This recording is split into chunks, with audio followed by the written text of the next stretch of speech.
Welcome to the Neville Goddard Insights channel, your ultimate destination for exploring the profound teachings of Neville Goddard. Thinking fourth dimensionally. Lesson number 3. There are two actual outlooks on the world possessed by every man, and the ancient storytellers were fully conscious of these two outlooks. They called the one the carnal mind, and the other the mind of Christ. We recognize these two centers of thought in the statement, "The natural man receiveth not the things of the Spirit of God, for they are foolishness unto him, neither can he know them, because they are spiritually discerned." I Corinthians 2:14. To the natural mind, reality is confined to the instant called now. This very moment seems to contain the whole of reality. Everything else is unreal. To the natural mind, the past and the future are purely imaginary.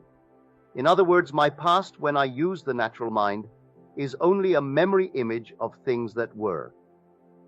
And to the limited focus of the carnal or natural mind, the future does not exist. The natural mind does not believe that it could revisit the past and see it as something that is present, something that is objective and concrete to itself. Neither does it believe that the future exists. To the Christ mind, the spiritual mind, which in our language we will call the fourth dimensional focus, the past, the present, and the future of the natural mind are a present whole. It takes in the entire array of sensory impressions that man has encountered, is encountering, and will encounter. The only reason you and I are functioning as we are today, and are not aware of the greater outlook, is simply because we are creatures of habit, and habit renders us totally blind to what otherwise we should see. But habit is not law. It acts as though it were the most compelling force in the world, yet it is not law. We can create a new approach to life.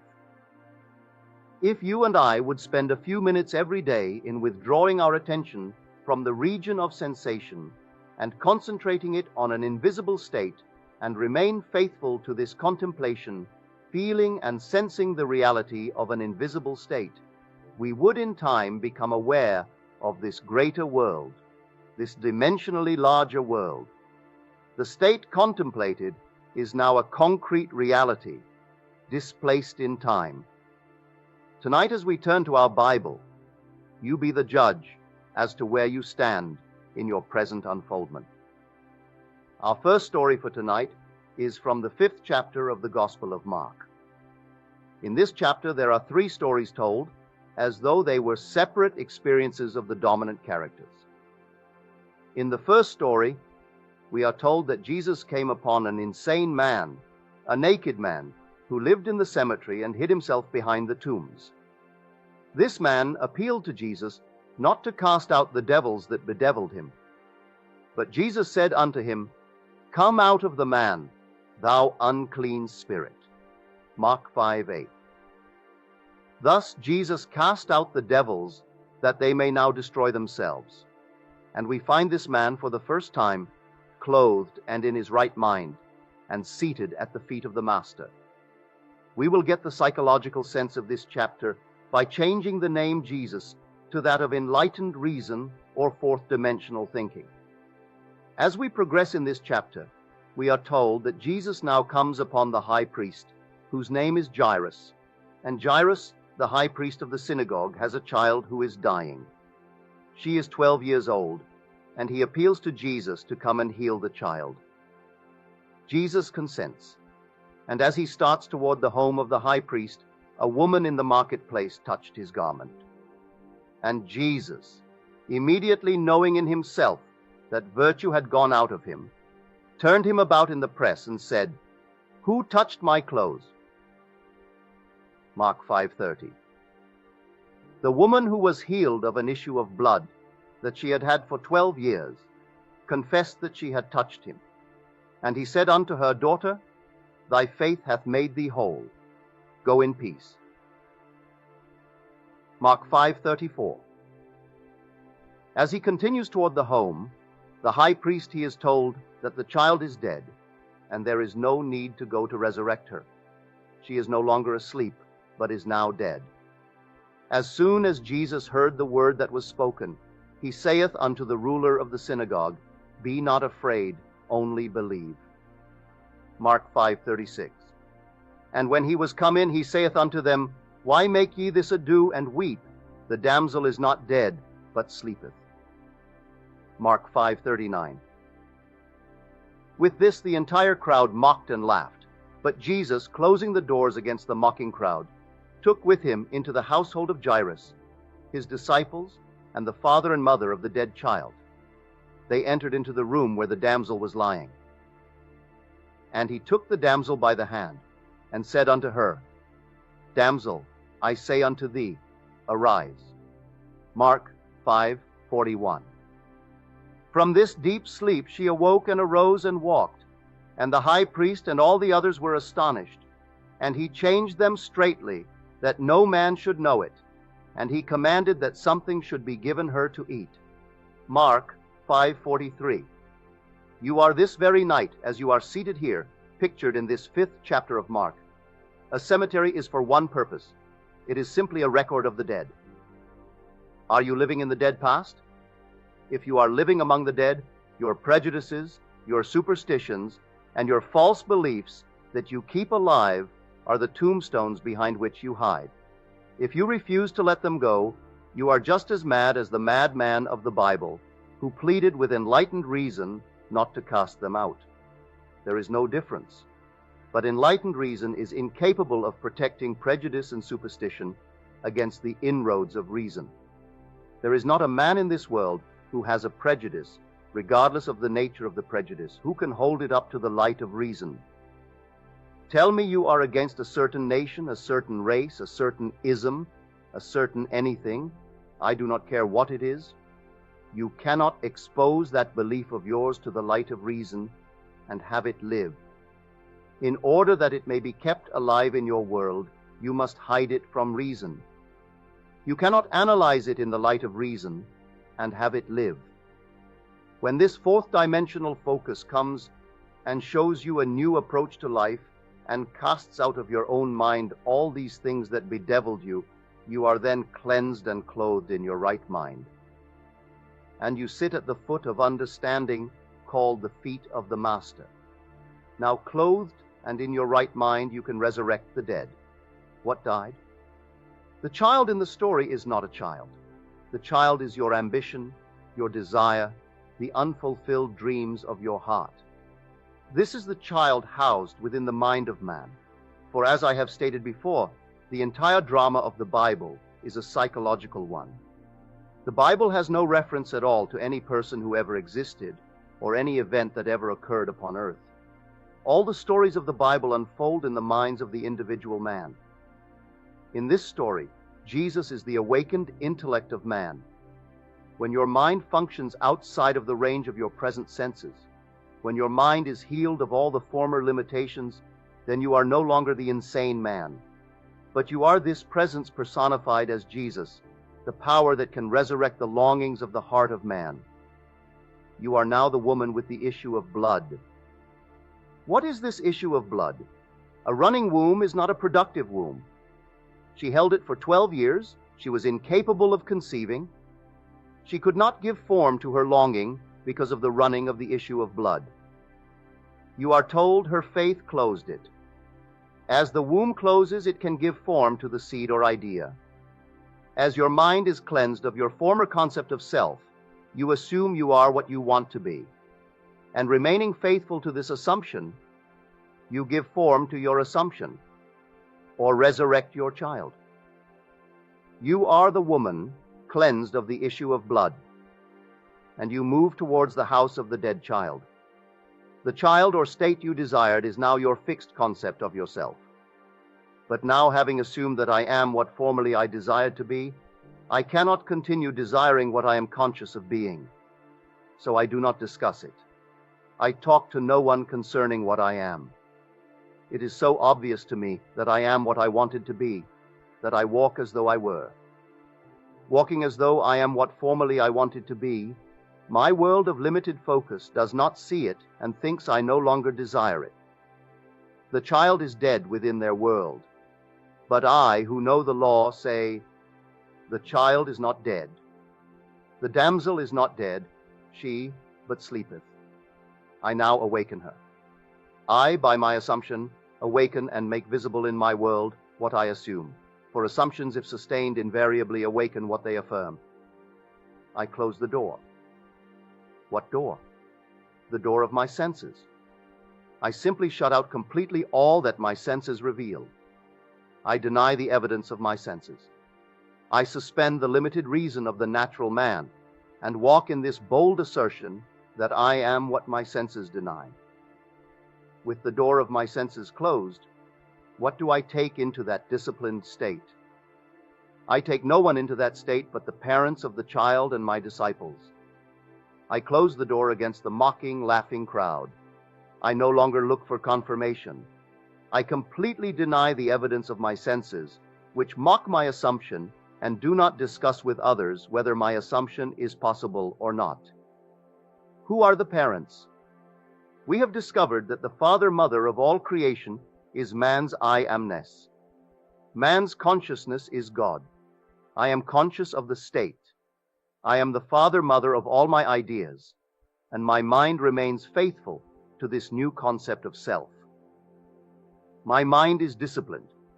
I take into that state the disciples, and I shut out of that state everything that would deny it.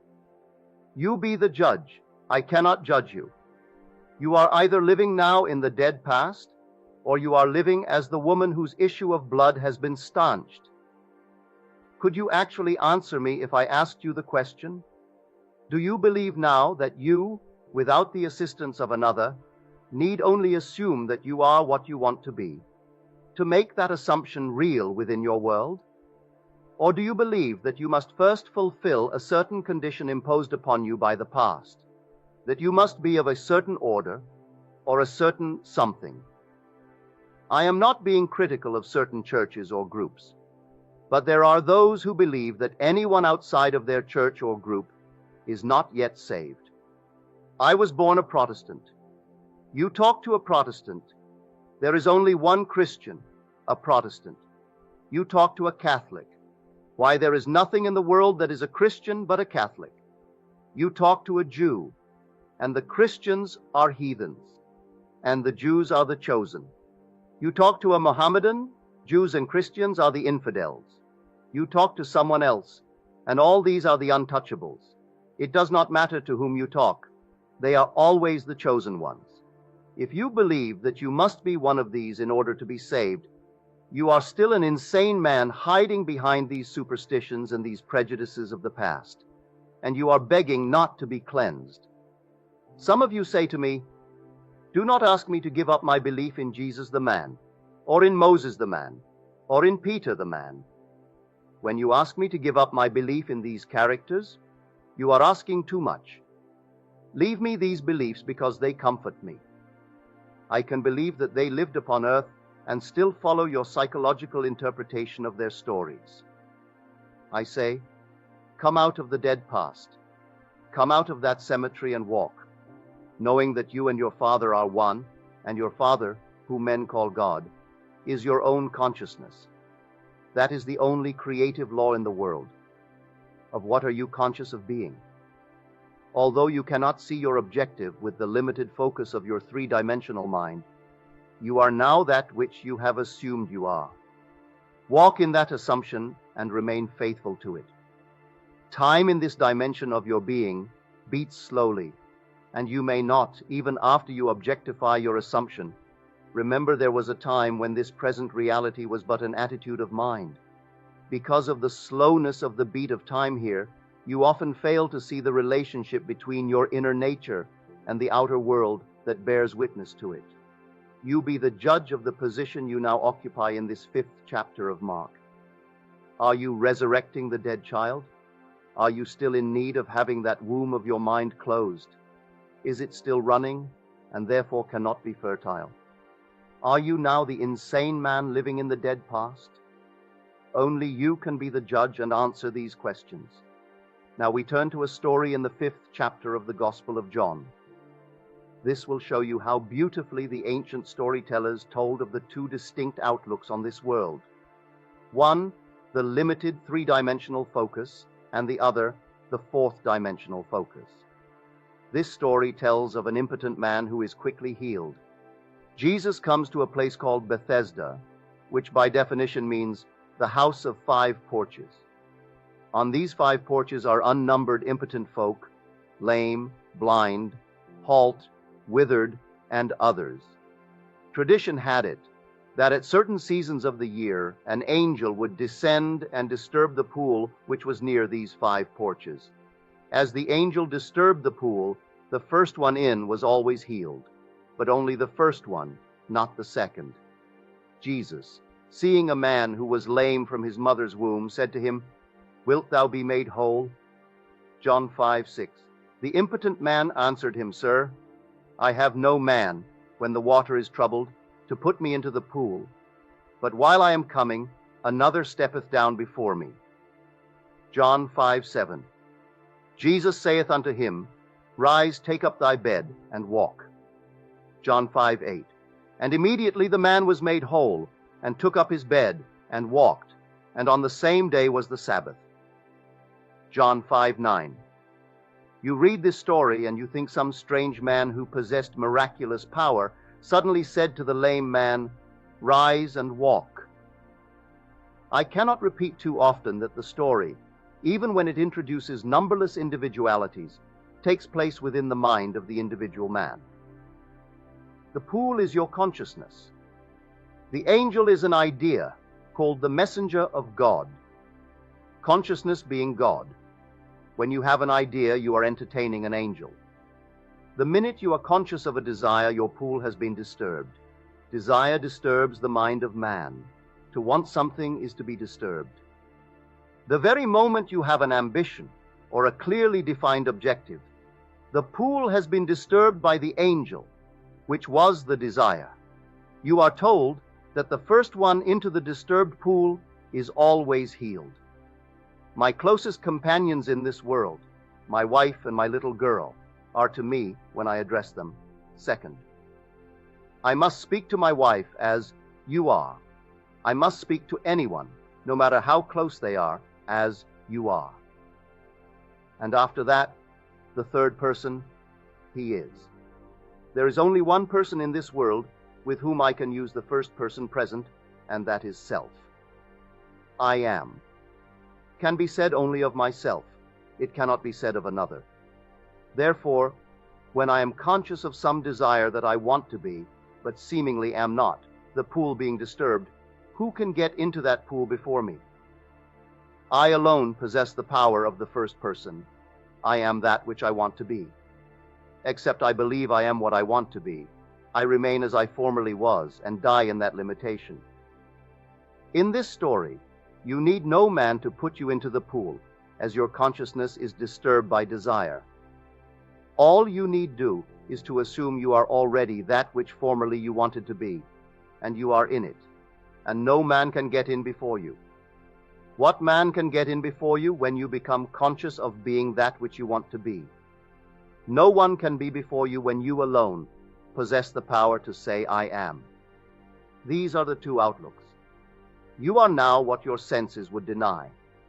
Are you bold enough to assume that you are already that which you want to be?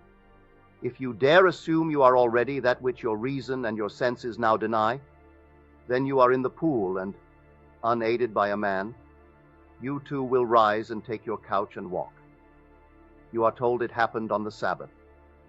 The Sabbath is only the mystical sense of stillness, when you are unconcerned, when you are not anxious, when you are not looking for results, knowing that signs follow and do not precede. The Sabbath is the day of stillness, wherein there is no working. When you are not working to make it so, you are in the Sabbath. When you are not at all concerned about the opinion of others, when you walk as though you were, you cannot raise one finger to make it so, you are in the Sabbath. I cannot be concerned as to how it will be, and still say I am conscious of being it. If I am conscious of being free, secure, healthy, and happy, I sustain these states of consciousness without effort or labor on my part. Therefore, I am in the Sabbath. And because it was the Sabbath, he rose and walked. Our next story is from the 4th chapter of the Gospel of John, and it is one you have heard time and time again. Jesus comes to the well, and there is a woman called the woman of Samaria, and he said to her, "Give me to drink." John 4:7. Then saith the woman of Samaria unto him, How is it that thou, being a Jew, asketh drink of me, which am a woman of Samaria? For the Jews have no dealings with the Samaritans. John 4:9. Jesus answered and said unto her, If thou knewest the gift of God, and who it is that saith to thee, Give me to drink, thou wouldest have asked of him, and he would have given thee living water. John 4:10. The woman, seeing that he has nothing with which to draw the water, and knowing the well is deep, says, Art thou greater than our father Jacob, which gave us the well, and drank thereof himself, and his children, and his cattle? John 4:12. Jesus answered and said unto her, Whosoever drinketh of this water shall thirst again. But whosoever drinketh of the water that I shall give him shall never thirst. But the water that I shall give him shall be in him a well of water springing up into everlasting life. John 4:13-14.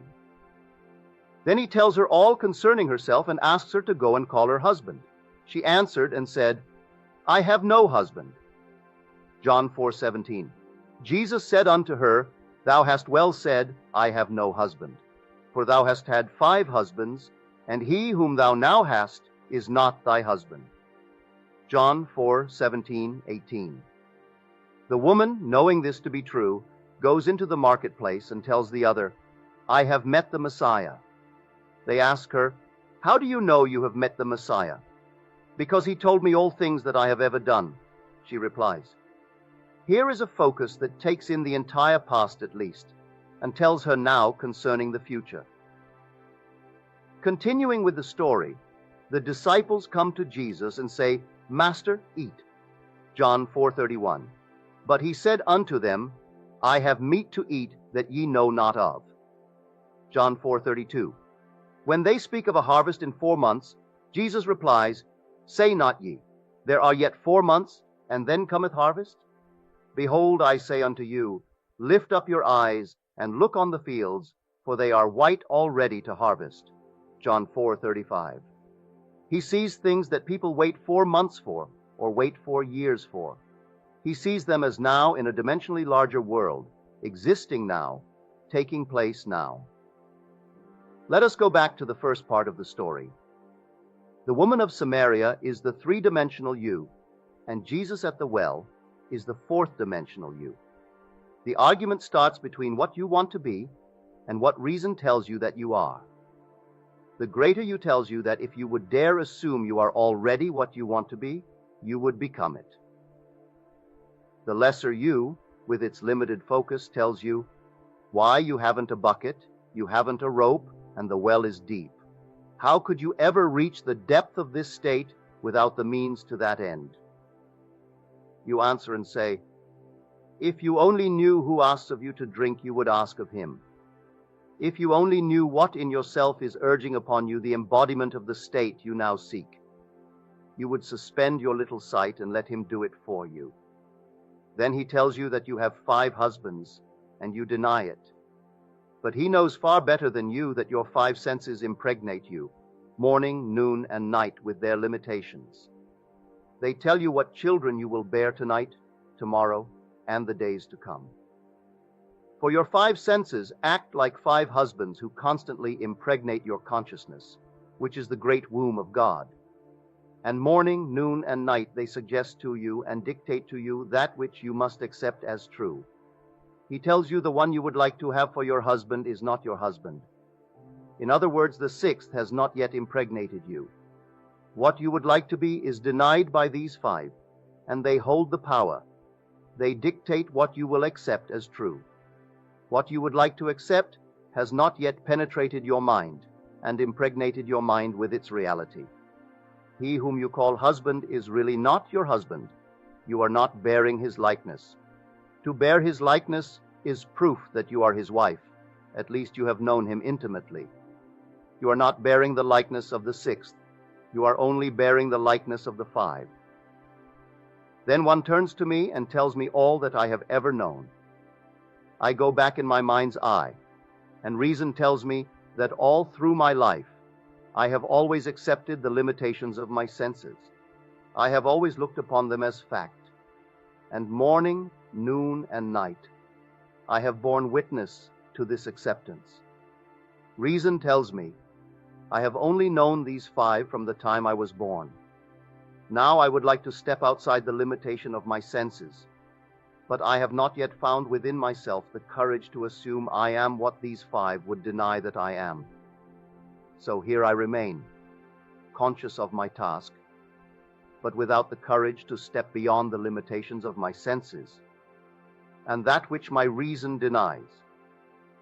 He tells these, I have meat ye know not of. I am the bread that droppeth down from heaven. I am the wine. I know what I want to be, and because I am that bread, I feast upon it. I assume that I am, and instead of feasting upon the fact that I am in this room talking to you and you are listening to me, and that I am in Los Angeles, I feast upon the fact that I am elsewhere, and I walk here as though I were elsewhere. And gradually I become what I feast upon. Let me give you two personal stories. When I was a boy, I lived in a very limited environment, in a little island called Barbados. Feed for animals was very, very scarce and very expensive because we had to import it. I am one of a family of 10 children, and my grandmother lived with us, making 13 at the table. Time and again I can remember my mother saying to the cook in the early part of the week, I want you to put away 3 ducks for Sunday's dinner. This meant that she would take from the flock in the yard 3 ducks and coop them up in a very small cage and feed them, stuff them morning, noon, and night with corn and all the things she wanted the ducks to feast upon. This was an entirely different diet from what we regularly fed the ducks, because we kept those birds alive by feeding them fish. We kept them alive and fat on fish, because fish were very cheap and plentiful. But you could not eat a bird that fed upon fish, not as you and I like a bird. The cook would take 3 ducks, put them in a cage, and for 7 days stuff them with corn, sour milk, and all the things we wanted to taste in the birds. Then, when they were killed and served for dinner 7 days later, they were luscious, milk-fed, corn-fed birds. But occasionally, the cook forgot to put away the birds, and my father, knowing we were having ducks, and believing that she had carried out the command, did not send anything else for dinner, and 3 fish came to the table. You could not touch those birds, for they were so much the embodiment of what they fed upon. Man is a psychological being, a thinker. It is not what he feeds upon physically, but what he feeds upon mentally that he becomes. We become the embodiment of that which we mentally feed upon. Now those ducks could not be fed corn in the morning, and fish in the afternoon, and something else at night. It had to be a complete change of diet. In our case, we cannot have a little bit of meditation in the morning, curse at noon, and do something else in the evening. We have to go on a mental diet. For a week, we must completely change our mental food. Whatsoever things are true, whatsoever things are honest, whatsoever things are just, whatsoever things are pure, whatsoever things are of good report. If there be any virtue, and if there be any praise, think on these things. Phil 4:8. As a man thinketh in his heart, so is he. If I could now single out the kind of mental food I want to express within my world and feast upon it, I would become it. Let me tell you why I am doing what I am doing today. It was back in 1933 in the city of New York, and my old friend Abdullah, with whom I studied Hebrew for 5 years, was really the beginning of the eating of all my superstitions. When I went to him, I was filled with superstitions. I could not eat meat. I could not eat fish. I could not eat chicken. I could not eat any of these things that were living in the world. I did not drink, I did not smoke, and I was making a tremendous effort to live a celibate life. Abdullah said to me, "I am not going to tell you you are crazy, Neville, but you are, you know. All these things are stupid." But I could not believe they were stupid. In November 1933, I bade goodbye to my parents in the city of New York as they sailed for Barbados. I had been in this country 12 years with no desire to see Barbados. I was not successful, and I was ashamed to go home to successful members of my family. After 12 years in America, I was a failure in my own eyes. I was in the theater and made money one year and spent it the next month. I was not what I would call by their standards, nor by mine, a successful person. Mind you, when I said goodbye to my parents in November, I had no desire to go to Barbados. The ship pulled out, and as I came up the street, something possessed me with a desire to go to Barbados. It was the year 1933. I was unemployed and had no place to go except a little room on 75th Street. I went straight to my old friend Abdullah and said to him, "Ab, the strangest feeling is possessing me. For the first time in 12 years, I want to go to Barbados. If you want to go, Neville, you have gone." He replied. That was very strange language to me. I am in New York City on 72nd Street, and he tells me I have gone to Barbados. I said to him, "What do you mean I have gone, Abdullah?" He said, "Do you really want to go?" I answered, "Yes." He then said to me, "As you walk through this door now, you are not walking on 72nd Street. You are walking on palm-lined streets, coconut-lined streets. This is Barbados. Do not ask me how you are going to go. You are in Barbados. You do not say how when you are there. You are there. Now you walk as though you were there." I went out of his place in a daze. I am in Barbados. I have no money. I have no job. I am not even well clothed. And yet I am in Barbados. He was not the kind of a person with whom you would argue. Not Abdullah. 2 weeks later, I was no nearer my goal than on the day I first told him I wanted to go to Barbados. I said to him, "Ab, I trust you implicitly, but here is one time I cannot see how it is going to work. I have not one penny towards my journey," I began to explain. You know what he did. He was as black as the ace of spades, my old friend Abdullah, with his turbaned head.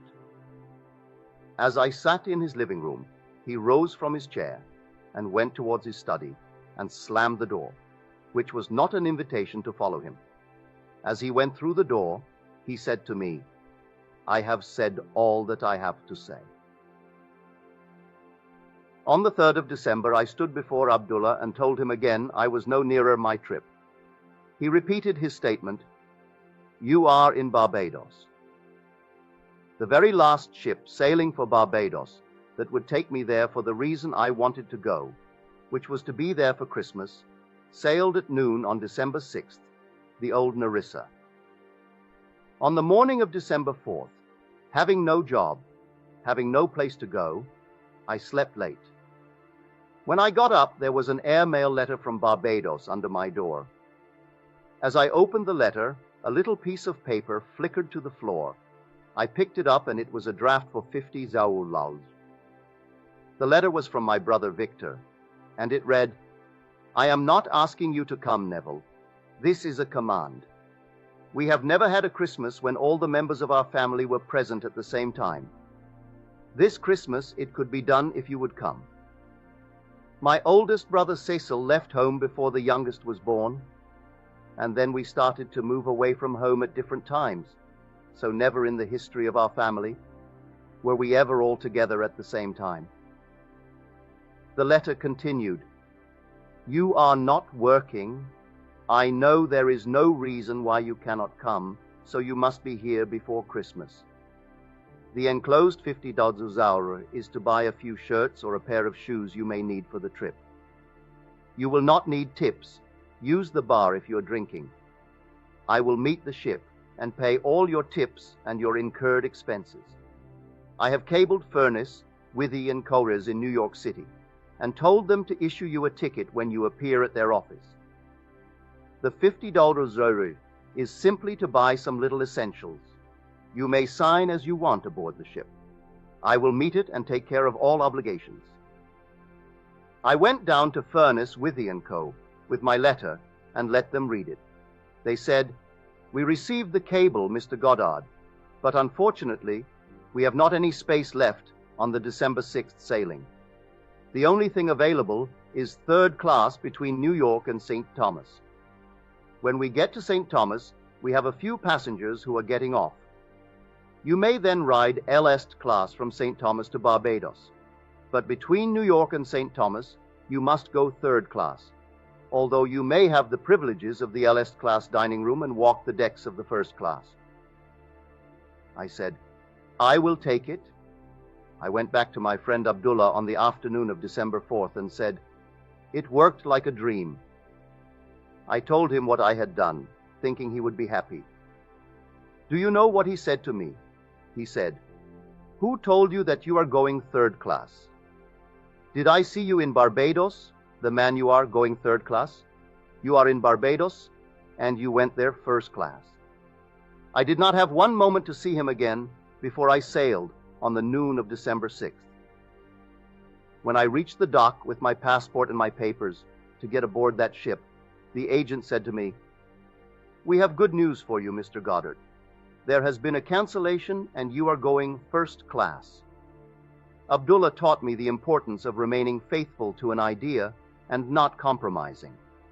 I wavered, but he remained faithful to the assumption that I was in Barbados and had traveled first class. Now, back to the significance of our two Bible stories. The well is deep, and you have no bucket, you have no rope. It is 4 months to the harvest, and Jesus says, "I have meat to eat ye know not of. I am the bread of heaven." Feast on the idea. Become identified with the idea as though you were already that embodied state. Walk in the assumption that you are what you want to be. If you feast on that and remain faithful to that mental diet, you will crystallize it. You will become it in this world. When I came back to New York in 1934, after 3 heavenly months in Barbados, I drank, I smoked, and did everything I had not done in years. I remembered what Abdullah had said to me. "After you have proven this law, you will become normal, Neville. You will come out of that graveyard. You will come out of that dead past where you think you are being holy. For all you are really doing, you are being so good, Neville. You are good for nothing." I came back walking this earth a completely transformed person. From that day, which was in February 1934, I began to live more and more. I cannot honestly tell you I have always succeeded. My many mistakes in this world, my many failures would convict me if I told you that I have so completely mastered the movements of my attention that I can at all times remain faithful to the idea I want to embody. But I can say with the ancient teacher, although I seem to have failed in the past, I move on and strive day after day to become that which I want to embody in this world. Suspend judgment, refuse to accept what reason and the senses now dictate, and if you remain faithful to the new diet, you will become the embodiment of the ideal to which you remain faithful. If there is one place in the world that is unlike my little island of Barbados, it is New York City. In Barbados, the tallest building is 3 stories, and the streets are lined with palm trees and coconut trees and all sorts of tropical things. In New York City, you must go to a park to find a tree, yet I had to walk the streets of New York as though I walked the streets of Barbados. To one's imagination, all things are possible. I walked, feeling that I was actually walking the streets of Barbados, and in that assumption, I could almost smell the odor of the coconut-lined lanes. I began to create within my mind's eye the atmosphere I would physically encounter were I in Barbados. As I remained faithful to this assumption, somebody canceled passage, and I received it. My brother in Barbados, who never thought of my coming home, has the commanding urge to write me a strange letter. He had never dictated to me, but this time he dictated and thought that he originated the idea of my visit. I went home and had 3 heavenly months, returned a last class, and brought back quite a sum of cash in my pocket, a gift. My trip, had I paid for it, would have been $3,000, yet I did it without a nickel in my pocket. I have ways ye know not of. My ways are past finding out. The dimensionally greater self took my assumption as the command and influenced the behavior of my brother to write that letter, influenced the behavior of someone to cancel that first-class passage, and did all the things necessary that would tend toward the production of the idea with which I was identified. My old friend Abdullah simply said to me, "You are in Barbados, Neville. You want to be there. Wherever you want to be, there you are. Live as though you are, and that you shall be." These are the 2 outlooks on the world possessed by every man. I do not care who you are. Every child born of woman, regardless of race, nation, or creed, possesses 2 distinct outlooks on the world. You are either the natural man, who receiveth not the things of the Spirit of God, because to you in the natural focus they are foolishness unto you. Or you are the spiritual man who perceiveth things outside of the limitations of your senses, because all things are now realities in a dimensionally larger world. There is no need to wait 4 months to harvest. You are either the woman of Samaria or Jesus at the well. You are the man waiting on the 5 porches for the disturbance and someone to push him in. Or you are the one who can command yourself to rise and walk in spite of others who wait. Are you the man behind the tombstones in the cemetery waiting and begging not to be clean, because you do not want to be cleansed of your prejudices? One of the most difficult things for man to give up is his superstitions, his prejudice. He holds on to these as though they were the treasure of treasures. When you do become cleansed and you are free, then the womb, your own mind, is automatically healed. It becomes the prepared ground where seeds, your desires, can take root and grow into manifestation. The child you now bear in your heart is your present objective. Your present longing is a child that is as though it was sick. If you assume you are now what you would like to be, the child for a moment becomes dead because there is no disturbance anymore.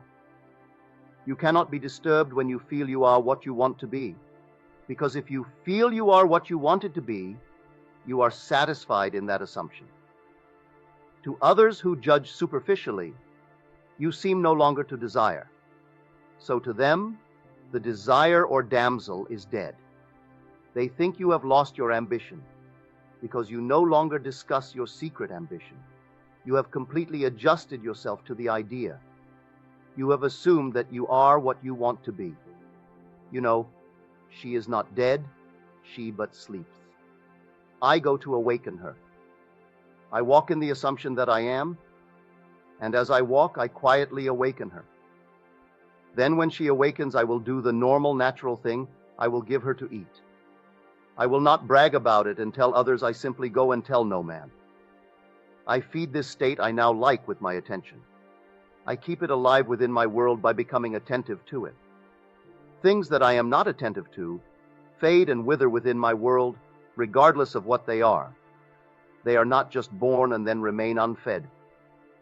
I gave them birth by reason of the fact that I became conscious of being them. When I embody them within my world, that is not the end. That is the beginning. Now I am a mother who must keep alive this state by being attentive to it. The day that I am not attentive, I have withdrawn my milk from it, and it fades from my world, as I become attentive to something else in my world. You can either be attentive to the limitations and feed these and make them mountains, or you can be attentive to your desires. But to become attentive, you must assume you are already that which you wanted to be. Although today we speak of a third-dimensional and a fourth-dimensional focus, do not think for one moment these ancient teachers were not fully conscious of these two distinct centers of thought within the minds of all men. They personified these two, and they tried to show man that the only thing which robs him of the man he could be is habit. Although it is not law, every psychologist will tell you that habit is the most inhibiting force in the world. It completely restricts man and binds him and makes him totally blind to what otherwise he should be. Begin now to mentally see and feel yourself as that which you want to be, and feast upon that sensation morning, noon, and night. I have scoured the Bible for a time interval that is longer than 3 days, and I have not found it. Jesus answered and said unto them, Destroy this temple, and in 3 days I will raise it up. John 2:19. Prepare you victuals, for within 3 days ye shall pass over this Jordan, to go in to possess the land, which the Lord your God giveth you to possess it. Joshua 1:11. If I could completely saturate my mind with one sensation and walk as though it were already a fact, I am promised, and I cannot find any denial of it in this great book, that I do not need more than a 3-day diet if I remain faithful to it.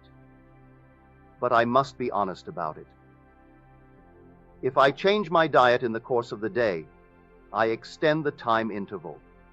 You ask me, but how do I know about the interval? You yourself determine the interval. We have today in our modern world a little word which confuses most of us. I know it confused me until I dug deeper. The word is action. Action is supposed to be the most fundamental thing in the world. It is not an atom. It is more fundamental. It is not a part of an atom like an electron. It is more fundamental than that. They call it the fourth dimensional unit. The most fundamental thing in the world is action. You ask, what is action? Our physicists tell us that it is energy multiplied by time. We become more confused and say, energy multiplied by time, what does that mean? They answer, there is no response to a stimulus, no matter how intense the stimulus, unless it endures for a certain length of time. There must be a minimum endurance to the stimulus, or there is no response. On the other hand, there is no response to time unless there is a minimum degree of intensity. Today, the most fundamental thing in the world is called action, or simply energy multiplied by time. The Bible gives it as 3 days. The duration is 3 days for response in this world. If I would now assume I am what I want to be, and if I am faithful to it and walk as though I were, the very longest stretch given for its realization is 3 days. If there is something tonight that you really want in this world, then experience in imagination what you would experience in the flesh were you to realize your goal and deafen your ears and blind your eyes to all that denies the reality of your assumption. If you do this, you would be able to tell me before I leave this city of Los Angeles that you have realized what was only a wish when you came here. It will be my joy to rejoice with you in the knowledge that the child which was seemingly dead is now alive. This damsel really was not dead. She was only asleep. You fed her in this silence because you have meat no one else knows of. You gave her food, and she became a resurrected living reality within your world. Then you can share your joy with me, and I can rejoice in your joy. The purpose of these lessons is to remind you of the law of your own being, the law of consciousness. You are that law. You were only unconscious of its operation. You fed and kept alive the things you did not wish to express within this world. Take my challenge and put this philosophy to the test. If it does not work, you should not use it as a comforter. If it is not true, you must completely discard it. I know it is true. You will not know it until you try either to prove or disprove it. Too many of us have joined isms, and we are afraid to put them to the test because we feel we might fail. And then, where are we? Not really wanting to know the truth concerning it, we hesitate to be bold enough to put it to the test. You say, I know it would work in some other way. I do not want to really test it. While I have not yet disproved it, I can still be comforted by it. Now do not fool yourself. Do not think for 1 second that you are wise. Prove or disprove this law. I know that if you attempt to disprove it, you will prove it. And I will be the richer for your proving it, not in dollars, not in things, but because you become the living fruit of what I believe I am teaching in this world. It is far better to have you a successful, satisfied person after 5 days of instruction than to have you go out dissatisfied. I hope you will be bold enough to challenge this instruction and either prove or disprove it. Now, before we go into the silence period, I shall briefly explain the technique again. We have 2 techniques in applying this law. Everyone here must now know exactly what he wants.